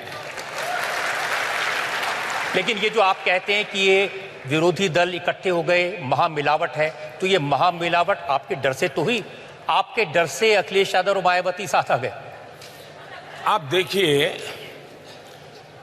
ये सारे लोगों का जरा बराबर एक बार आप एक्सरे निकाल दीजिए। ये वंशवादी लोग हैं, ये सब ऐसे हैं, कोई बेल पर है, कोई कोर्ट के चक्कर काट रहा है, किसी पर कानून की तलवार, और मेरे कारण नहीं, मेरे पहले वाली सरकारों से है, कोई जेल में पड़े हैं, ये सारे लोग हैं। अब उनको ये लगता है कि भाई बचने का रास्ता मिल नहीं रहा है, एक ऐसा आदमी, इसको खरीदा नहीं जा सकता, इस आदमी को दबाया नहीं जा सकता, और ये तो सीधी लाइन में चलता है, अगर कानून में आप सही होगा तो आपको कोई नुकसान नहीं कर सकता, और आप गलत है तो कोई बचा नहीं सकता। ये उसूल पर चलने वाला इंसान है। जब तक इसको हटाएंगे नहीं, हमारा ये सारी मुसीबतों से मुक्ति नहीं होगी। वो देश के लिए उनको कोई परवाह नहीं है, उनकी अपनी मुसीबतों से बचने के लिए ये। अब महामिलावटियों का, अब उनको पता है डूब रहे हैं। उत्तर प्रदेश में एक योगी जी ने सब साफ कर दिया उनका, तो उनको लगा यार ये तो मोदी आ रहा है, वो तो योगी था, ये तो मोदी है, हाथ पकड़ो यार वरना मर जाएंगे। तो ये बचने के लिए, जैसे तिनका, ये हाथ पकड़ने के लिए बचने की कोशिश, बचने के लिए हाथ पकड़ने की कोशिश करते हैं। लेकिन उनका कैरेक्टर क्या है, थोड़ा सा भी उनको आभास हो जाए हाँ आप बच गए, तो तुरंत टांग पकड़ करके खींचते हैं, हाथ छोड़ देते हैं, टांग पकड़ते हैं। अब कांग्रेस के नेता तो ये कह रहे हैं कि प्रियंका गांधी की एडवांस एंट्री हो गई आपके डर की वजह से, मोदी वापस आ जाएगा। डर अच्छा है, लेकिन एक आदमी ऐसा है जो कहते हैं कि मैं मोदी से नहीं डरता। वो एक डायलॉग है ना, राहुल, नाम तो सुना होगा आपने।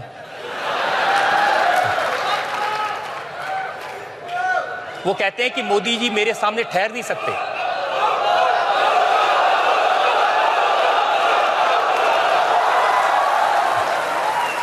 मैंने एक बार सुना था कि धरती कंप आ जाएगा,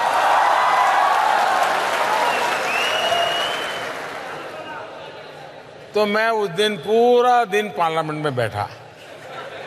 मैंने कहा हो सकता है घंटे के बाद आए, 2 घंटे के बाद आए, बड़ा इंतजार किया जी,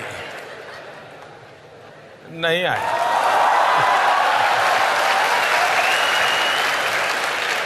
अब उनके भाषण हम रोज सुनते हैं, रोज भाषण में ये कहते हैं, देखा मोदी डर गए, देखा मोदी जी का चेहरा छोटा हो गया, देखा मोदी जी मुस्कुरा नहीं रहे। अगर कोई मेरे लिए इतना समय निकालता है तो अच्छी बात है।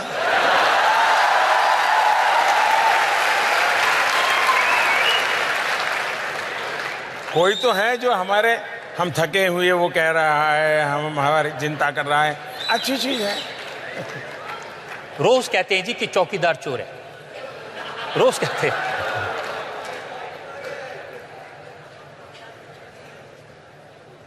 आप बताइए,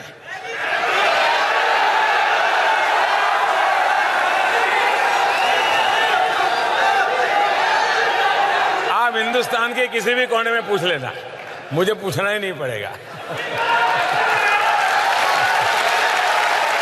और ये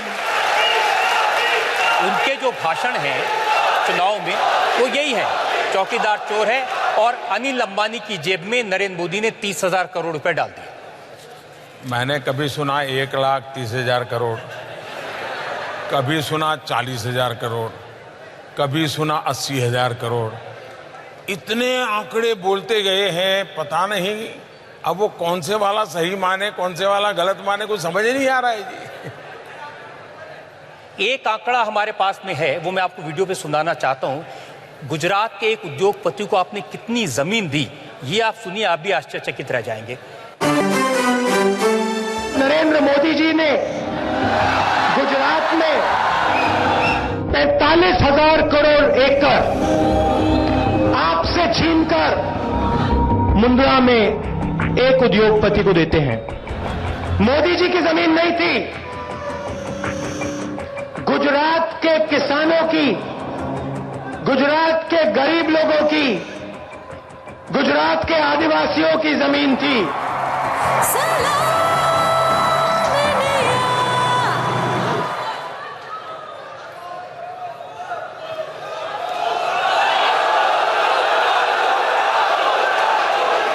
इन दिनों मैंने सुना है कोई एवेंजर फिल्म चल रही है।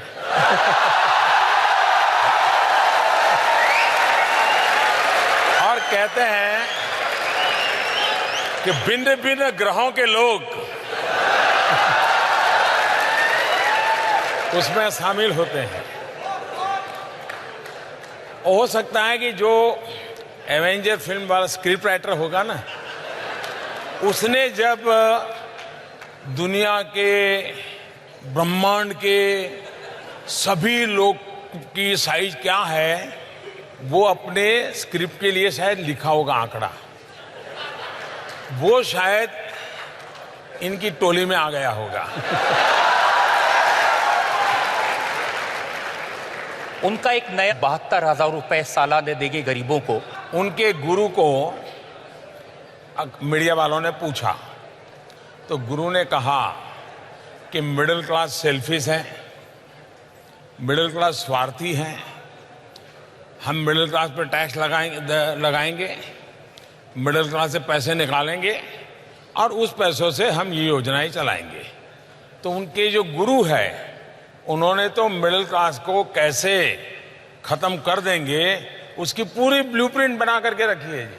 और वो 72,000 रुपए जब हम पूछते हैं कहाँ से लाएंगे, तो वो कहते हैं कि जो विजय माल्या, नीरव मोदी, ललित मोदी, ये जो पैसा लेके भाग गए हैं उनसे पैसा लेके वो लोगों को दे देंगे। लेकिन परेशान तो वो भी हैं जो भागे। विजय माल्या कह रहे हैं कि मैंने 9,000 करोड़ रुपए लिए थे, मोदी जी ने 13,000 की मेरी संपत्ति जब्त कर दी, तो भी नहीं छोड़ रहे।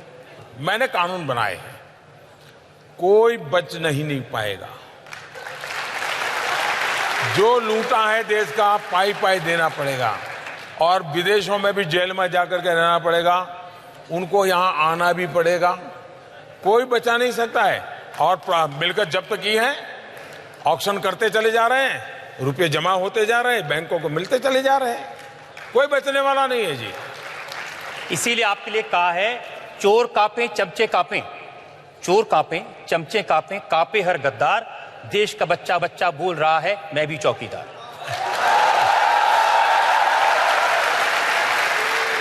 आजादी के 75 साल हमारे सामने हैं और हिंदुस्तान के हर नागरिक के दिल में यही भाव जग गया मैं भी चौकीदार। तो इस दुनिया को स्वीकार करना पड़ेगा कि भारत सर्वोपरि बन रहा है। एक और ब्रेक के लिए हम रुकेंगे और ब्रेक के बाद बात करेंगे जनता के सवालों की, लोगों के मन में क्या सवाल है इसकी बात करेंगे ब्रेक में। इंडिया टीवी आपकी आवाज।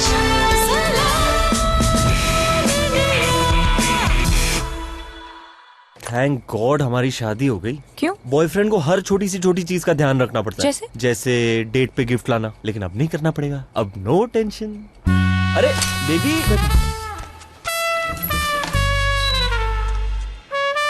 बॉयफ्रेंड भले ही छोटी सी छोटी चीज का ध्यान न रखे, ये हस्बैंड तो रखेगा। अच्छा लगता है ना जब कोई आपकी हर छोटी बड़ी चीज का ध्यान रखे। लॉयड ग्रैंडे एयर कंडीशनर्स दे आपको रैपिड कूलिंग वाईफाई कंट्रोल के साथ। थैंक गॉड हमारी शादी हो गई। ख्याल रखेंगे, खुश रखेंगे। वो क्या एहसास है जो बना देता है हर लम्हे को नया, जब चुपके से हर तरफ खुल जाए एक नई सी ताजगी, छेड़ दे कोई एक मीठी सी अनसुनी सी धुन, मेरी मावल चाहे हर लम्हा नया हो जाए। Hello Streax insta shampoo hair colour, इसे सूखे बालों पे लगाएं और 5 मिनट में धो डालें। हेयर कलर करना अब शैम्पू जितना आसान। Streax insta shampoo hair colour. और इस इलेक्शन में जनता के सर पे क्या है? अरे आप देखिए ना, डस्टी डस्ट है। कॉलेज, एयरपोर्ट, IT पार्क बन रहा है। प्रोग्रेस। और ये फर्क नजरिए का नहीं, एक्सटीरियर पेंट का है। Berger anti dust paint, dust guard technology धूल को दीवारों पे टिकने ही ना दे। Berger anti dust paint.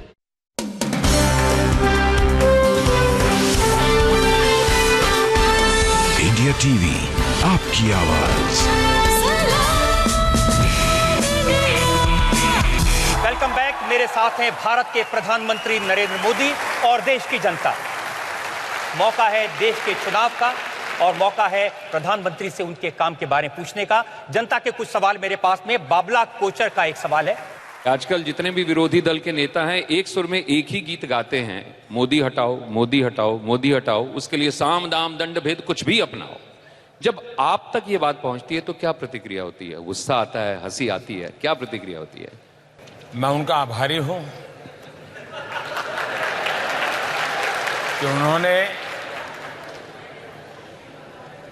देश के अंदर एक एजेंडा बना दिया है और मतदाताओं के सामने बड़ा लिमिटेड चॉइस है कि एक, मोदी को रखना है नहीं रखना है, दूसरा है मोदी को हटाना है। उनके पास ये भी नहीं है किसको लाना है।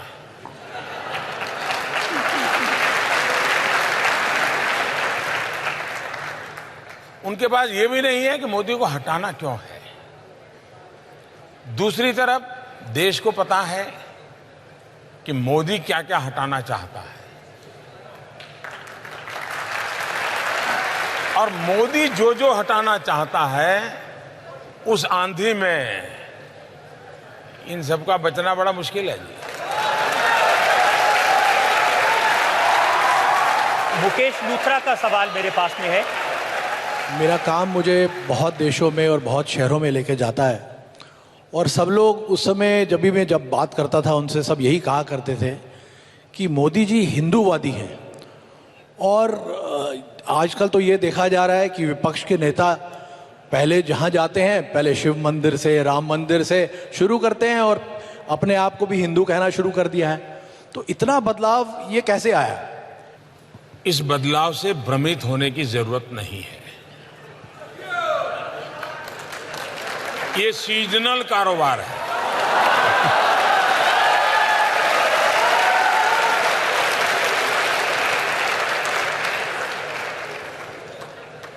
वो नामांकन भरने के बाद अगर तिरंगा झंडे से वोट कम मिलता है, अगर हरा के झंडे से ज्यादा मिलता है तो रोड शो में हरा झंडा लगा दो।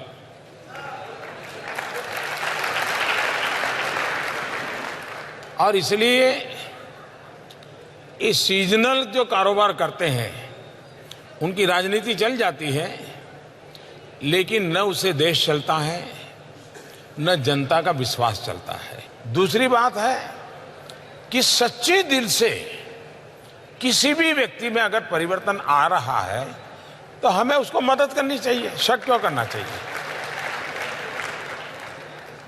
मैं एड्रेस दे सकता हूं बहुत अच्छे अच्छे मंदिरों का, कोई जाना चाहता है तो, क्योंकि मैं उस दुनिया से ज्यादा परिचित हूं। ममता दीदी में हमने परिवर्तन देखा है। वो भी आजकल काली माँ की बात करती हैं, वो भी आज हनुमान जी की बात करती हैं, मर्यादा पुरुषोत्तम राम के मंदिर की बात करती हैं। ये डर नाम की चीज है ना, कुछ भी करा देती है।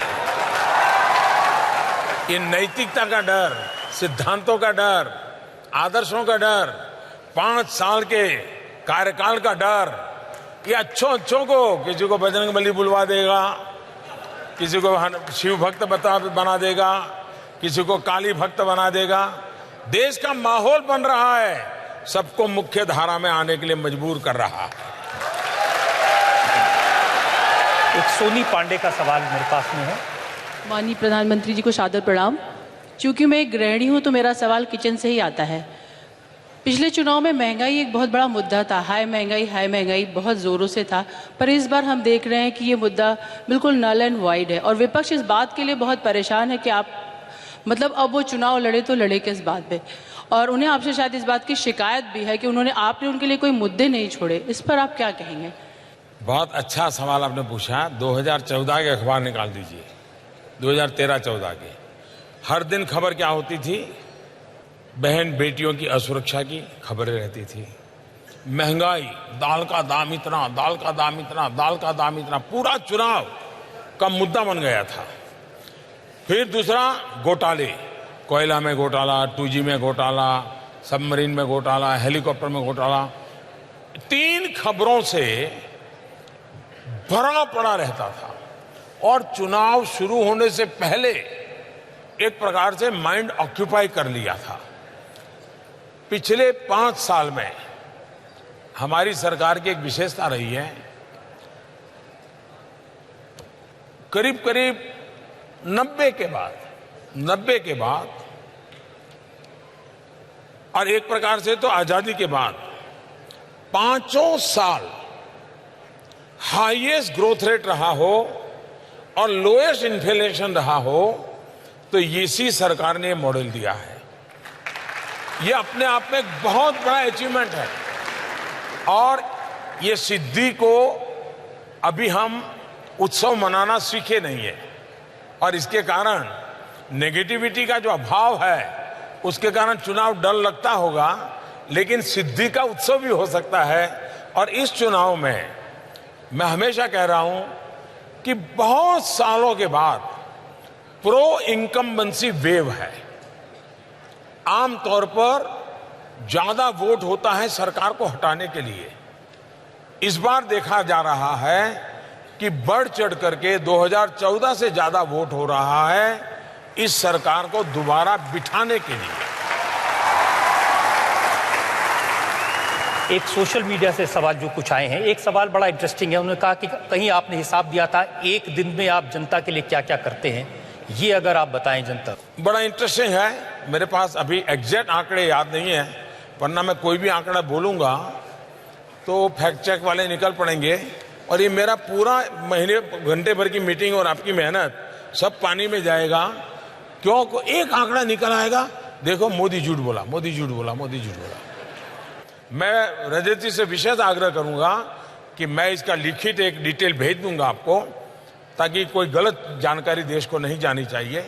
और जरूर आप अपने दर्शकों को इसी इंटरव्यू का हिस्सा बना करके दिखाइए। मैं आपका बहुत आभारी रहूंगा। एक और सोशल मीडिया का सवाल है। अच्छा, तुरंत मिल गया। अच्छा, वाह।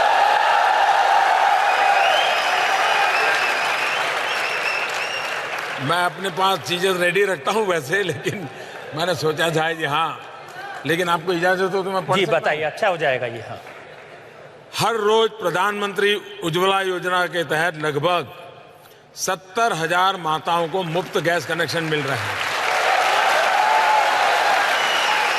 हर रोज सौभाग्य योजना के तहत लगभग 50,000 घरों को बिजली कनेक्शन दिया जा रहा है। हर रोज जनधन योजना के तहत करीब 2,10,000 गरीबों के बैंक अकाउंट खुले हैं। हर रोज मुद्रा योजना के तहत लगभग 1,15,000 उद्यमियों को लोन दिए गए हैं। हर रोज प्रधानमंत्री आवास योजना के तहत 1,000 से अधिक घर बन रहे हैं, जिसकी चाबी सुपुर्द की जा रही है। हर रोज स्वच्छ भारत मिशन के तहत 60,000 से अधिक शौचालय बन रहे हैं। 60,000 शौचालय पर डे। हर रोज करीब 1,30,000 किसानों को सॉइल हेल्थ कार्ड दिया जा रहा है। हर रोज आयुष्मान भारत योजना के तहत 9,000 से अधिक मरीजों को मुफ्त में इलाज मिलता है। हर रोज डायरेक्ट बेनिफिट ट्रांसफर जो सरकार की सहायता देती हैं, हर रोज डीबीटी के तहत 400 करोड़ से ज्यादा रकम गरीबों के खाते में सीधी जमा हो रही है पर डे। हर रोज प्रधानमंत्री सुरक्षा बीमा योजना से करीब करीब 1,05,000 लोगों को लाभ मिल रहा है। अनगिनत संख्या में बता सकता हूं। इस व्यक्ति ने ये सोशल मीडिया में कहा है, मेरी तरफ से उसका धन्यवाद कहिए।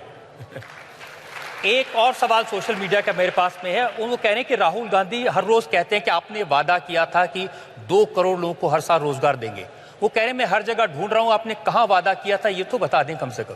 मैं मानता हूं शायद Guinness book of world record में एक व्यक्ति कितना झूठ बोल सकता है, कितनी बार झूठ बोल सकता है, कितने प्रकार का झूठ बोल सकता है, कहां कहां झूठ बोल सकता है, किस किस के सामने झूठ बोल सकता है, अगर इसके निकाले तो शायद ये नंबर 1 ले जाएंगे और आने वाले 50 साल तक।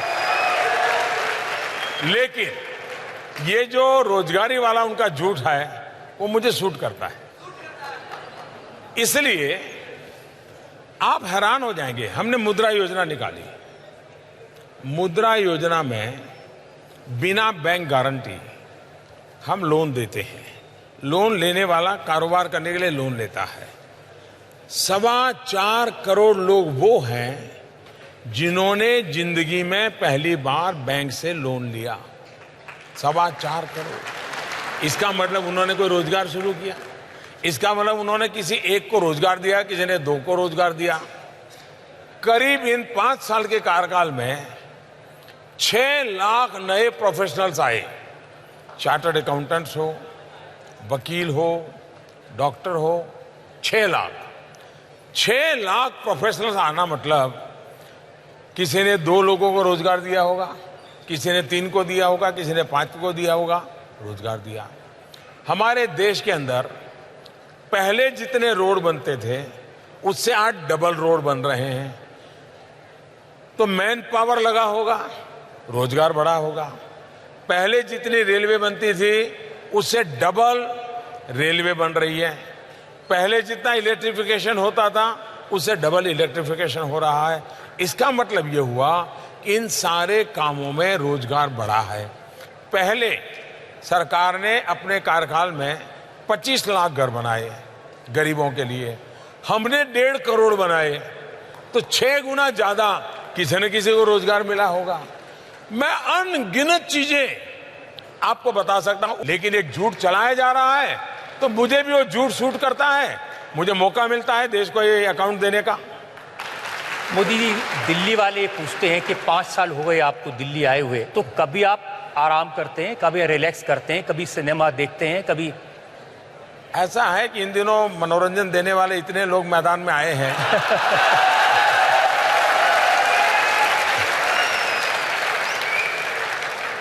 अब मनोरंजन के लिए और कुछ करने की जरूरत नहीं है आपकी जो जिंदगी है 20 घंटे काम करने की, 3-4 घंटे सोने की, एक जगह से दूसरी जगह दौड़ते रहने की, ये तो 5 साल से हम देख रहे हैं। मैंने किसी प्रधानमंत्री को इतना काम करते नहीं देखा। खुश हैं आप? खुश भी हूं, किसी भी परिस्थिति में खुश रहना जानता भी हूं, लेकिन मैं कभी मेरे भीतर संतोष को पालता नहीं हूं। मैं मेरे भीतर के असंतोष को किसी भी हाल में जगाए रखता हूं। कभी मुझे लगा हाँ संतोष की पालाई, तो मैं सोचता नहीं यार कहीं से असंतोष ले आऊं, एक नई योजना ले आता हूं, नया विचार लेता हूं और फिर एक असंतोष पैदा करता हूं, फिर संतोष मिले तब तक दौड़ता हूं, फिर नया असंतोष पैदा करता हूं। और इसलिए मैं मेरे भीतर, क्योंकि संतोष मुझे सोने की प्रेरणा देता है, असंतोष मुझे सामर्थ्यवान बनने की शक्ति देता है। मेरे भीतर असंतोष की ज्वाला में बनाए रखता हूं, व्यक्तिगत हित के लिए नहीं, सर्वजन हिताय सर्वजन सुखाय, कुछ न कुछ नया करूं, कुछ न कुछ नया देखूं। ये मेरी और वही मेरी ऊर्जा है। तो इसकी वजह से आपके साथ जो मंत्री काम करते हैं, अफसर काम करते हैं, उनको भी तो परेशानी है ना सोऊंगा ना सोने दूंगा। मैं जब गुजरात में था तो गुजरात में इन्वेस्टमेंट लाना ही मेरा मुख्य काम था। तो उद्योग जगत के लोगों को हम साथ ले जाता था। तो वहाँ जो मीटिंगें मेरी तय होती थी तो उत्साह में साथ तो आते थे वो, बाद में वो दो ग्रुप करते थे। मेरे साथ जो डेलीगेशन रहता था, बोले आधा दिन ये डेलीगेशन रहेगा, आधा दिन ये रहेगा। बोले इतने घंटे हम काम नहीं कर सकते। यानी कंपनियों के मालिक वो कभी पूरा समय मेरे साथ काम नहीं कर पाते। वो कहते साहब आधा समय ये ग्रुप रहेगा, आधा समय ये रहेगा, हम इतने घंटे काम नहीं कर सकते। मैं कार्य के बिना रह नहीं सकता हूं। मैं मानता हूं देश ने 70 साल बिगाड़े हैं। हमारे कई चीजें होनी चाहिए, नहीं हुई है। इसका मतलब ये नहीं 70 साल में कुछ हुआ नहीं है, लेकिन जो होने की संभावना थी वो नहीं हुआ है। जितनी मात्रा में होना चाहिए था वो नहीं हुआ। मुझे एक तरफ तो उस 70 साल की खाई को भरना है और देश को 2022 जब आजादी के 75 साल होंगे, एक ऐसे माहौल की ओर ले जाना है कि देश चल पड़े और दुनिया में जो चीजें पाने में 30-40 साल लगते हैं, मेरा देश उसे 10-15 साल में प्राप्त कर सके। वो गति में पकड़ना चाहता हूं। मैं 4 लाइनें आपके लिए जो मुझे भेजी है किसी ने, वो कह के बात खत्म करूंगा। जिंदगी जीना आसान नहीं होता, जिंदगी जीना आसान नहीं होता, बिना संघर्ष कोई महान नहीं होता। जब तक न पड़े चोट हथौड़े की, पत्थर भी कभी भगवान नहीं होता।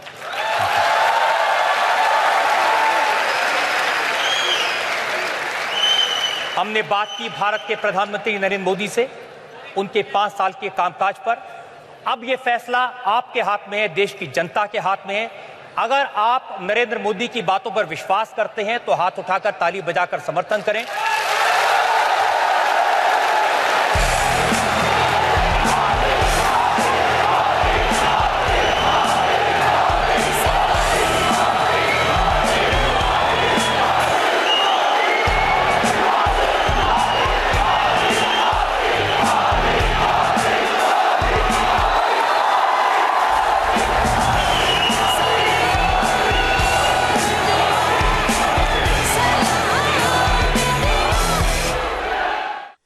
इंडिया टीवी पर editor in chief Rajat Sharma के साथ प्रधानमंत्री नरेंद्र मोदी के इस इंटरव्यू ने 90 मिनट में एक बार फिर एक नया इतिहास रचा। आपने देखा ये पूरा इंटरव्यू, प्रधानमंत्री का ये वाकई ऐतिहासिक इंटरव्यू 1.5 घंटे से देश भर में ट्विटर पर नंबर